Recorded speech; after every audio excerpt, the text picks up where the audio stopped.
Someone else is going to come in. It's not somebody, it's somebody we know. Okay. No, I don't think it is. Okay. Oh, she's on the phone. Anyway, thanks for coming. My name is Nina Fisher, and this is Ginger Woolridge. We are both co-founders of Save Our Trees, which is an Annapolis-based nonprofit we started 2 years ago, mostly based on the fact that the five of us were extremely concerned about invasive vines in trees. And we had spent many hours walking around and bitching about it and doing a little bit on our own, clipping ivy and such, but we decided to collaborate and create an organization that really addressed the problem and then tried to get it more widely known, because a lot of people don't understand the damage that invasive vines are doing to our tree canopy. So we started April 2022, so we're just 2 years old, and our goal is to just constantly increase awareness and to cut as many vines as we can. We hold events. I'll go into the details of all that later. But we've really resonated, and we've kind of hit a sore spot, and the county and the city are now, and the public are now paying more attention to this problem, and we feel like we're really getting some traction. So we're going to kind of go through our story, what we do, how we do it, and we will have some information, more practical information on how to actually cut ivy, and you don't actually have to climb into the canopy of the tree to get every last leaf up top. You actually stand on the ground, and you can tackle it from the ground, and slowly it will die over time. So I'm going to pass this over to Ginger, who's going to talk about what's the problem with English ivy and all the other invasives, and how it affects our ecosystems here and really across the country. Should we save questions to the end? You can ask questions during. Yeah, absolutely. And we will also have time at the end to discuss things as well. So however you feel like addressing it. Okay, so the problem with the English ivy and other invasives have really sort of hit a tipping point all over the mid-Atlantic. The reason we have these invasives, a lot of them are Asian, and we've actually been importing Asian plants to this country since like the 1700s, because they were already in Europe. And George Washington, in fact, brought in crepe myrtle in his time. So, and the reason we did that is that horticulturally they're pretty tough, because they have no native, or they don't have their own native controllers from their original environments. So what has happened, like when I went to landscape architecture school in the 70s, they recommended Japanese honeysuckle and English ivy. And certainly, the Bradford pear was this new sterile plant. So anyway, we didn't understand how fast all of this could take over our ecology. So I think a number of you know Doug Tallamy's work, so you know that our native caterpillars require native plant material. After the caterpillar's metamorphosized into a butterfly or moth, it only needs to drink sugar water, but that original baby one needs native plant material. And they're generally specialized, I should say generally specialized, but 95% of those Lepidoptera do specialize to one species, because plants protect themselves with toxins. One of Tallamy's doctoral students did a study on she counted how many caterpillars were brought to a chickadee nest by the parents. And it was 6,000 to 9,000 in the nest that she looked at. And then they would fledge. But then after that, they were fed for another 24 days by these parents. So we need a lot of caterpillars, we need a lot of native plant material, and there were many more chickadees in an area that had more native plants, which makes sense. So the really big problem too is that even our national parks are overrun with invasives, and communities like municipalities have a really tough time handling it. themselves, which is one of the reasons that we came forward to try to, a lot of people really care a lot about this issue. We were just out for 2 hours this morning with the Rotary Club group, and then the next 2 hours was a St. Mary's group. So a lot of people really want to help. And by the way, the agenda today, I think Nina's still, yeah. So in terms of definitions, we use the definition most folks use is plants that were, for native plants, were plants that were here before colonization. And the more extended definition talks about how they contribute to the ecology and don't harm it.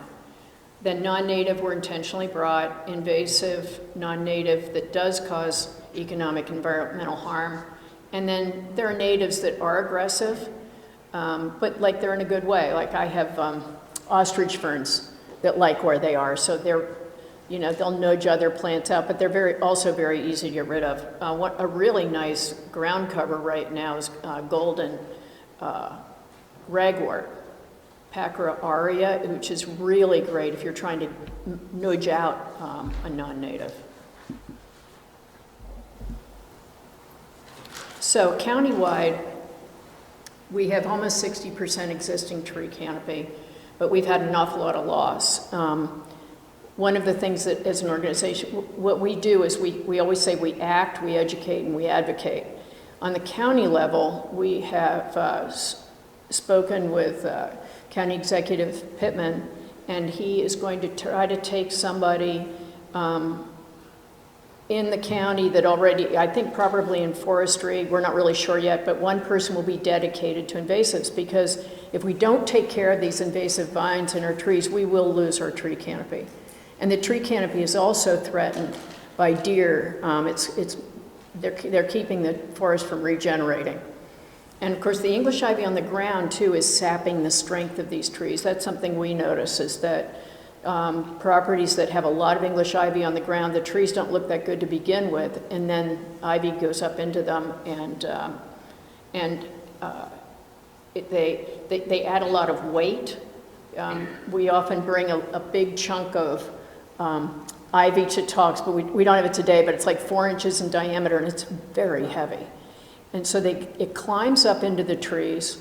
It can create a sail with the new winds we've had with climate change, and it'll pull the trees over even faster. It also holds moisture up against the bark so that it never dries out. So it's a really great place for molds and bacteria. Mosquitoes love it, ticks love it. And then in the city of Annapolis, there's actually a goal to be at 50% by 2040, I think. 2040. Yeah, and we've been consistently losing canopy, especially in backyards, because there is a law that you have to get in touch with the city to take something out of your front yard, but not in the backyard, and that's where we're losing a lot. One of the things we're advocating with the city budget is that our urban foresters' budget be doubled, because Brian Adams is an army of one, and he really can only react. And I mean, we'll see dead trees around town, so he can hardly even get to that. So we're advocating for him to have more funding. And I actually called the forestry fellow, the urban forester at Tacoma Park, and their population is half of ours, and their budget is 3 times ours. And some of that comes from fines, but I'm not sure how much enforcement we're doing. So we talked about how native insects require native plants. Plants are the only beings, or the primary being, that takes energy from the sun and makes it available to animals. I think we talked about this. Yeah, I think a fox's diet is like 30% insects. Oh yeah, the reason we focused on ivy is that we know that a lot of people are talking about, and actually planting, thank goodness, thousands and maybe millions of trees. But we're not really taking care of our existing canopy that is already has a working biomass. So we really felt that it was very important to make sure that canopy be protected. And one of the things we talk about now is how much, the county measures how much tree canopy is lost to development, but they're only now starting to think about how much is lost to invasives. My guess is pretty significant. So here are the figures for air pollution removal, stormwater removal, or runoff, carbon sequestration.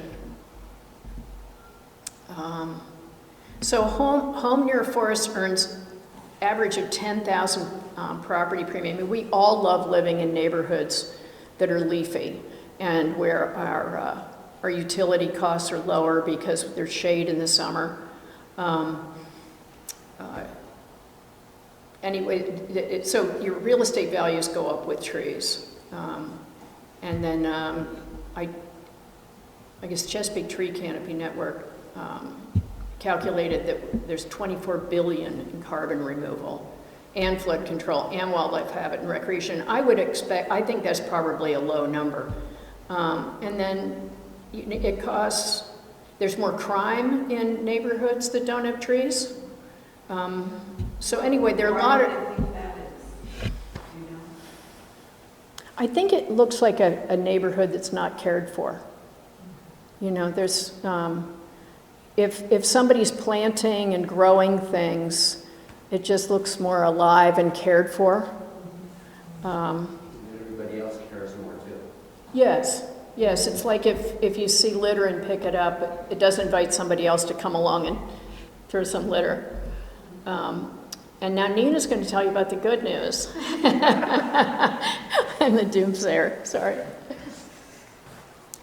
So Ginger's job is to really depress you, and then I get to come along and tell you why you shouldn't be quite so depressed.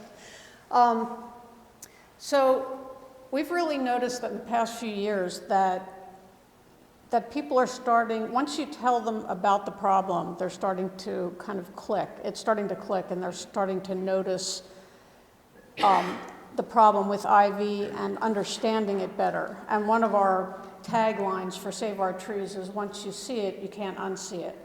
And when you go around and you, especially like if you go up Route 2 or on the B&A Boulevard, and you look around and it's kind of overwhelming as to how much ivy is actually up in the trees. And a lot of people don't notice that because they see green up in the trees and they think, well, that's green, it's fine.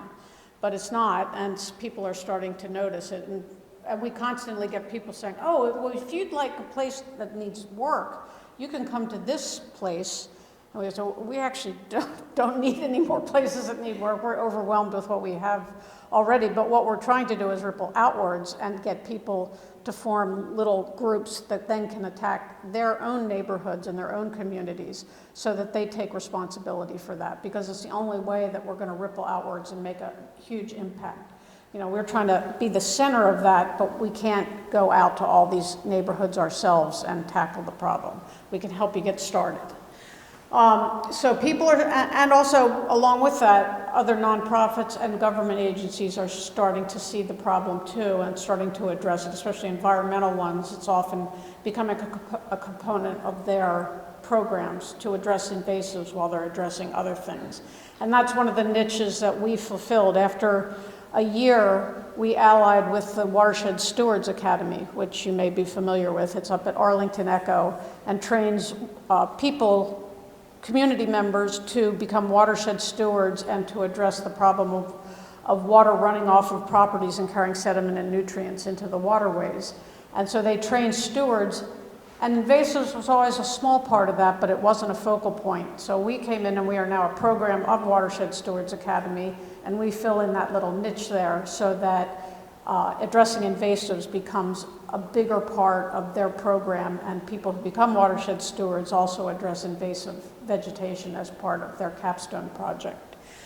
Nurseries and landscape team are starting to become more aware of the problem. Nurseries are getting asked more frequently, where are your native plants? And we don't have them with us today, but there are small cards you can hand to a nursery and say, I was looking for this native plant today and I noticed you don't have any, let me know when you get them in.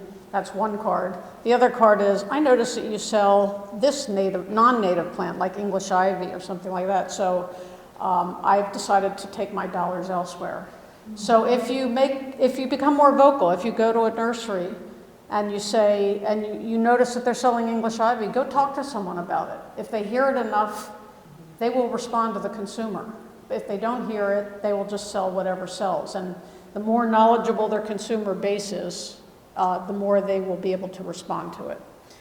And then also you see this kind of sweeping across the country. There's lots of groups that are now fighting invasive vines and invasives of all sorts. So there is good news. It's just ramping up, but we are encouraging more and more people and communities to become part of that effort. Do you feel like nursery behavior has changed much? Whose behavior? The nurseries themselves. Like, I that's think a it's- philosophy. I think it's starting, and I think some of it is they just sell what they can get their hands on. And I think some of the people who work for these companies are not really well trained, so they just say, oh, this is pretty and it sells, and we sold it last year, so we'll sell it again. So I think there needs to be a concerted effort to train the people who are selecting these plants. So we did an event over at K&B Hardware, and we've allied with them, and I gave them a list of plants to order this year. They haven't completely gone with that list. Their supplier is unfortunately one that doesn't have a lot of these native plants, but it's a process, and they're on the beginning of that road, and hopefully we can influence more nurseries to do, or more retailers to do the same, and that will translate back to the nursery industry as well. Oh, and Nina, Yeah. one other thing that I forgot to mention about our working on the different municipality levels, that at the state level, there was a really pretty, it was a pretty weak law to get We're going to get plants. into the invasive law. Oh, good. Well, I was just going to say the nursery people, they were fine with that, with a tighter law. Oh, okay. Yeah, so sorry, Nina. Oh, that's okay. I just, You can update what the current status is Okay. when it is afterward. So anyway, yeah, we are hoping that effort continues and that it's a learning curve. And so we've found that we work with the state or the county and the city, and they're receptive, and it's a learning curve for them as well. And so the more we influence and educate people, I think the more likely they are to start doing the right thing. Unfortunately, it's like the dolly of the ship, where it's moving in one direction, and it's very hard to stop it. And we don't want to bridge in front of our efforts, but we will hopefully be turning it around slowly so that people have time to get on board and start doing the right thing and start being influenced by what a proper ecosystem can be and should be over time. So our model of Save Our Trees is just one way to approach it. We're not saying this is the only way, but we found it so far to be really effective, and we hope other groups will evolve and maybe take on different models and see how effective they can be as well. So we focus on invasive vines. Vines are not the only things that are plants that are invasives. There's tons on the ground. You can unfortunately, you can walk around quiet waters and see a lot of them. But we focused on invasive vines primarily because they're the ones that are causing our trees to drop. Over time, they're influencing the canopy, they're weakening the trees, they're killing the trees, they're stifling the undergrowth of the vegetation, of regenerative vegetation for that forest. And basically, we're losing our canopy because of these invasive vines. And so that became our focus. And here's just a few examples of why we're focused on invasive vines. These first two, those more upper ones, you can just see how compromised the trees are. You can, in the first one, which I call the abominable ivy man, you can't even see the trunk of the tree, it's so compromised. And then further down, you can see where the trunk of the tree is, but then is completely covered with the ivy, which compromises it in the ways that Ginger mentioned. And having that vegetation and those stems right up against the trunk just really compromises the bark. And you can get rot back there, water is held there. It's almost like putting mulch right up against the trunk of the tree, which is also a terrible practice. But it holds moisture against the trunk where it's not supposed to. It's supposed to dry out between rainstorms, and it's not when this ivy is there. And also the ivy is growing up, and you can see on that one on the left that if a strong wind comes through, the amount of pressure against that tree is really high because of that sail area created by that massive ivy. And it's much more likely to go over because it can't hold itself upright in those really strong winds. And the winds for the storms that we're having, our storms are getting more and more intense and more frequent, so it's a big problem. So our mission as Save Our Trees is to have both immediate and long-term effects on English ivy and the other invasive vines, both across the city and the county, and we hope to have it ripple outward. We've had an event in Washington, D.C. We've talked to people in Baltimore, and we hopefully will have it spread, all up and down the East Coast and further west as well. You can see on the right-hand side how deep those stems are and how far into that bark we had to cut, or into the vines we had to cut in order to get to the actual tree trunk. But you can see that's well on its way to dying. So we have a threefold mission for Save Our Trees, which Ginger mentioned: act, educate, and advocate. I'd say probably 50% of what we do is acting, and we've held, I've lost count now, but I know we're well over 60 and probably closer to 70 or 75 events that we've held so far in 2 years. And we hold these ivy removal events, and I invite you all to be part of them. You can go to our website and see what's coming up. We work usually from about September through to end of May, beginning of June, because after that, you want to be fully clothed when you do this, and summertime, we're afraid we're going to lose people to heat stroke. And poison ivy is out, ticks and mosquitoes become a problem, and really it's just so hot that we kind of decided that we'll do administrative stuff during the summer, and then the other 9 months of the year or so we will act. Yes? There is clothing out there, it's called Insect Shield. Right. On the website.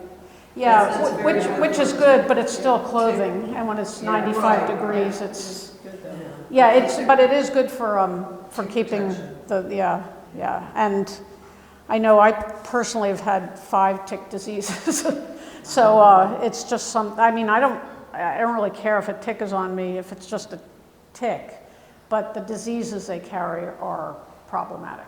Yeah. So you want to be able to not put yourself in a situation that is, So when are they more active? As far as are ticks active right now? Yes. Okay. They're active year-round here, but they're much less active in the wintertime. Okay. So, and in the wintertime, when you go out in the woods, you've got a full set of clothes on and socks, and so the likelihood of them being able to get underneath your clothes is much smaller than if you're working in the summertime and you're in a t-shirt and shorts. So that's another reason why ticks were not a problem until deer really started to become overpopulated in the 70s. Because they aren't part of the life cycle, it goes through the white footed mice, Mice, yeah. but they still provide so much blood Yeah. for the ticks. Yeah. So also part of our ACT mission is to not only encourage groups to go out, but encourage individuals to go into their backyards and remove the ivy on their own yards, and maybe their neighbors if their neighbors are okay with it. Because a lot of our tree loss is occurring on private property. And we want people to recognize that it's important for them to act on their own yards and to make their own yards free of ivy and other invasives, because then not only will they have solved the problem right there, but they will also minimize the spread of their invasives to other yards. And one of the problems with ivy is when it's low, when it's on the ground or just part way up a tree, it's a problem because of the things that we've already mentioned, but it's only when it gets high up in the tree vertically that it matures. And you can see there's a complete change in the morphology of the leaf. It goes from that kind of crenulate leaf to one that is more like a heart shape.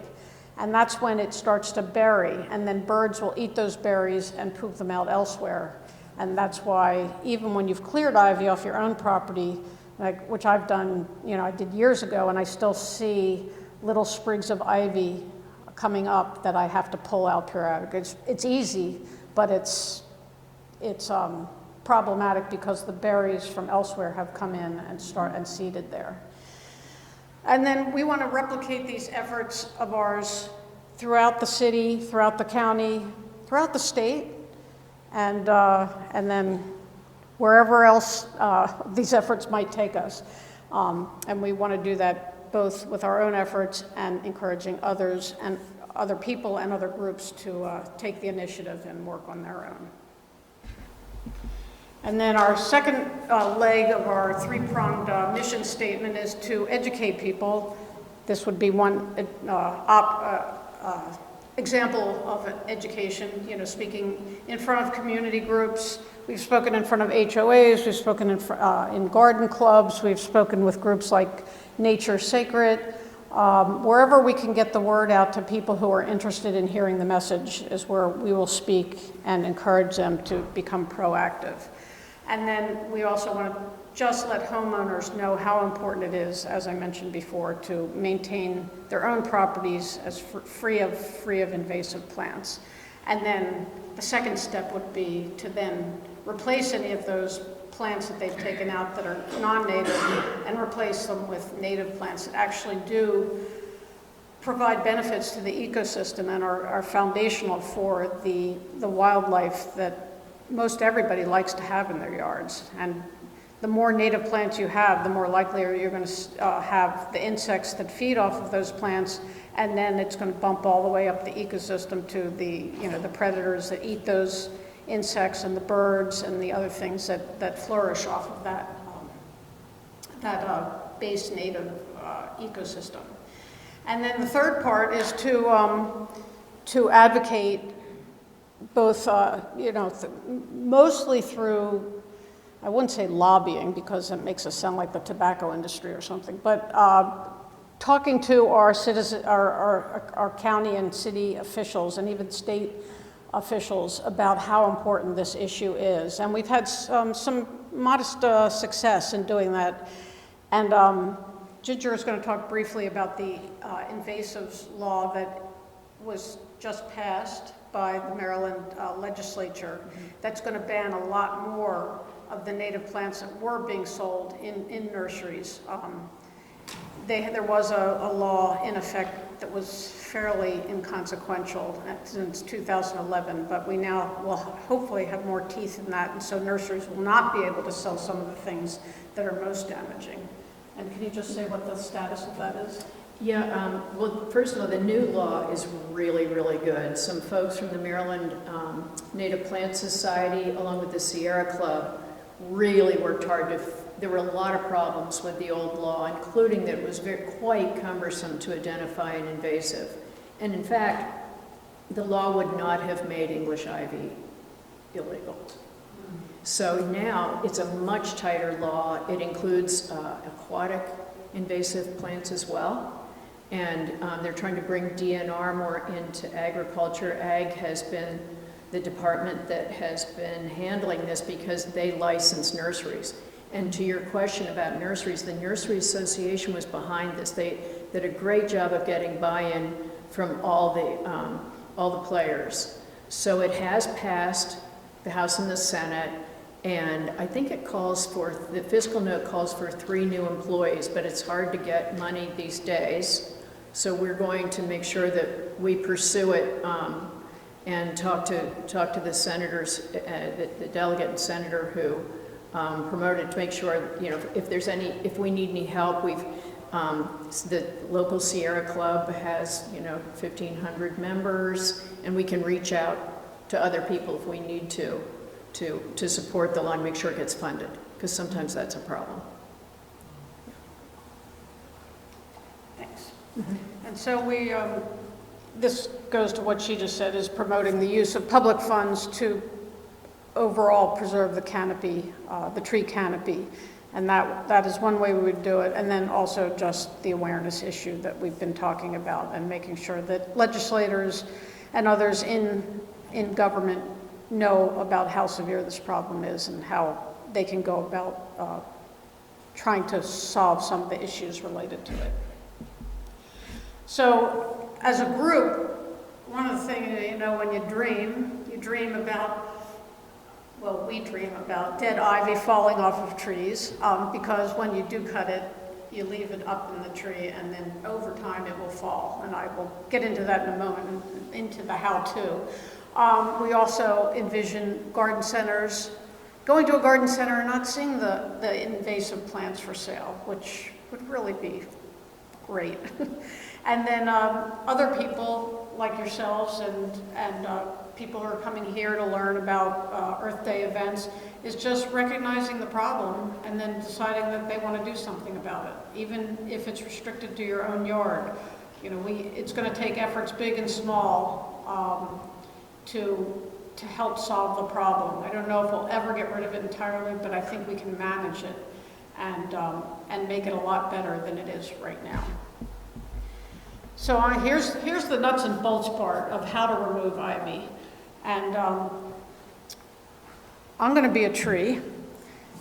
And if you have loppers or pruners, what you want to do is cut about here all the way around.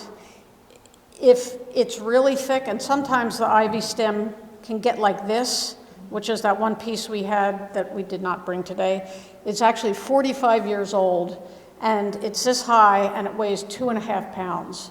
So if you think of that surrounding an entire tree and going up tens of feet, you can imagine the amount of weight on that poor tree. So if you have something that's thicker than a lopper can handle, you might need a handsaw or these very cool little mini chainsaws that are 4 inches. They're this big, and you can hold it with one hand, and it cuts through like butter, as they say.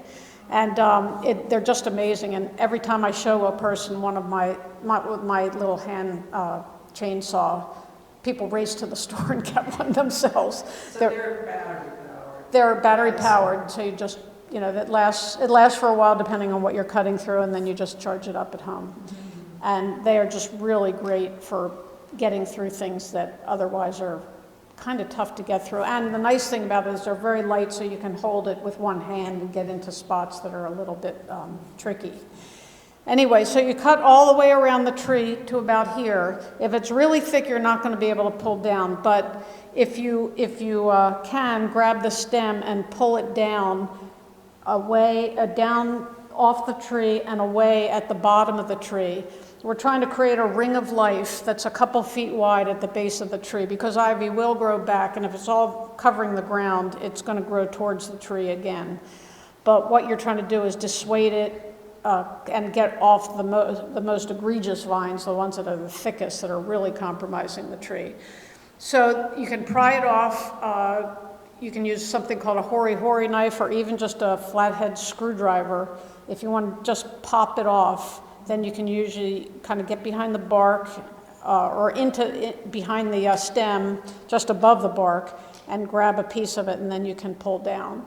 And then you pull the ivy roots out at the base. If you can't, if it's too thick to be able to pull the ivy roots out, then what you want to do is then cut again down low so that you have two severings of that really thick stem, because you don't want it fusing back together. And what you're trying to do basically is keep the water and the nutrients from going up the stems and reaching the high stuff. And if you cut it in a couple places, it is going to sever that connection, and then those the stuff up high will eventually die. It may take a while, but they will eventually die. And if you're on your own property, you can, if you have a really thick one, because like how are you ever going to kill it? You can paint around the edge of it with an herbicide. But you don't want to be doing that if you're not licensed to be doing it somewhere else. Good question. Well, with the last item on there about leave the stuff up in the canopy and just let it die off. What about for the Japanese wisteria? Just let that die too? One of the problems is if you start pulling all this stuff down is that you can damage the tree. You know, the stuff like the ivy that's right on the tree trunk, you're going to pull off some of the bark if you do too much of that pulling. And some of the stuff that's really entwined, like the bittersweet, I haven't dealt with Japanese wisteria as much, but I think the idea is the same. And if you start pulling those that are entwined, then you might pull branches down. So you don't want to hurt the tree more, by tackling the vines than you would by leaving them alone. So if you sever the connection, they just can't get water and nutrients. So And then they're going to decompose. yeah, they're going That to. stuff is eventually going to decompose and no longer hurt the tree. Yeah. Yeah, the root is like that down there. Yeah. So I will. We've severed that.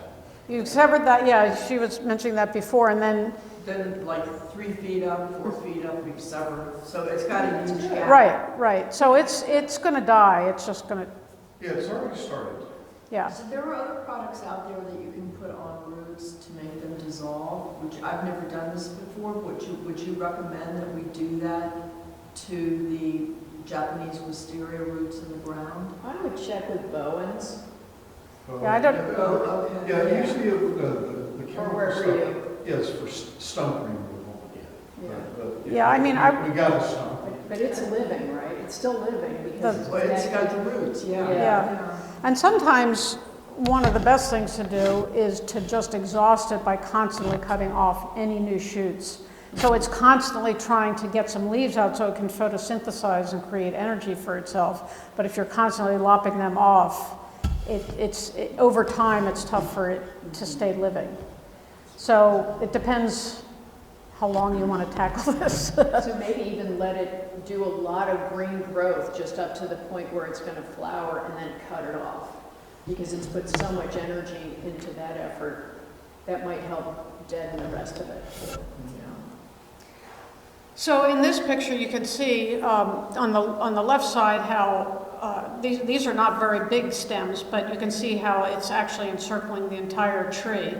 So in this case, you would have to just carefully go in with clippers and cut all the way around and cut all those stems, and then pull down from a few feet up and downward. And then you get to a point where on the right side you see that it's cleared at the base, and that it's and the ground around it is clear. And you may have to watch it for a while. There's always going to be a few roots that are left in the ground by accident, and then they'll start sprouting. So keep an eye on it and constantly be pulling out the small stuff. But this is the most energy intensive part of the effort to remove it. And then after that, it's more like just general maintenance. And you can see in this next slide, this is some good news, that it's really not that hard. We actually have all these events, and people come away after a couple hours and say, that was fun. So we actually have a great time out there, and it's not that hard. It's just very satisfying, and if you let your imagination run a bit, it's easy to imagine the tree being freed of these things and kind of going, oh, thanks, because it does kind of resonate with you. And this is a tree that's at the Naval Academy Stadium. Last summer, a few of us from Save Our Trees went out, and you can see how badly it's infested on the left side where you can't see the trunk at all. And it's right near the stadium, the fence that encircles the stadium. This, a few weeks later, actually I guess maybe a couple months later, it depends on what time of year you cut it. In the summertime, it's much more likely to die quickly because they need more water. But you can see how quickly it dropped all the leaves, and all those branches will slowly die and they will drop off as well. But the difference in a couple months is just enormous, and it's made a difference for this tree. So we try to tell people that, you know, you cut 1 or 2 trees, they say, well, I didn't do that much. It's like, to those 1 or 2 trees, you did a lot. You saved those 2 trees. So Ginger's going to ask you guys some questions. Oh. And You can read the questions. you can read the but, questions and just respond. And if you to them have you'd like. any other, It's Any 7 questions? minutes to 1. oh, Just- thank you, thank you. At least someone's paying attention. Yeah. I do have a question, and it's about the ajuga. Oh, yeah. So is it a good idea to remove that? I think ajuga is considered an invasive. It's a perennial. Yes. Um, And it shoots the roots Yeah. horizontally. I guess it depends on where you have it. Is it, It is now going into the wooded area. oh, you would definitely want to get out of it, get out of Okay. it, yeah. Got it. And Yeah. try to Yeah. replace, if you can, try to replace it with something else that is, Golden ragwort would be Yeah. great in place. it's Packera, Packera, and then new word aurea, Aurea. And that is what's known as an aggressive native. It grows Mhm. quickly, Okay. Right. but it's not, it doesn't go berserk. No, you can, And it's it- easy. and it's pretty, it's got yellow flowers this time of year, and if it goes into an area where you don't want it, it's easy to pull out. Mhm. And your neighbors would probably like those plants for themselves. I had an area between 2 fences, and neighbors put up a fence on the other side of mine, so it was a really hard place to weed Mhm. or plant. And what I did is I pulled out the weeds and put Packera in there, and oh, it's great. Okay. It just filled right in. Yeah. Yeah, it's considered a rock star amongst the native, and it can handle shade, Mhm. so shady ground covers. Yeah.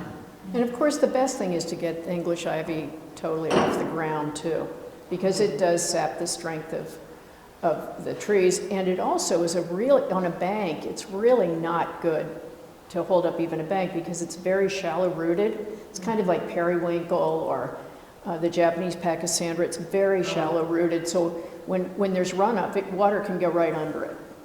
So it really isn't very effective for that. So, any other questions? Thank you. Thank you Yes. all. Thanks very much. It's nice to have such an informed audience.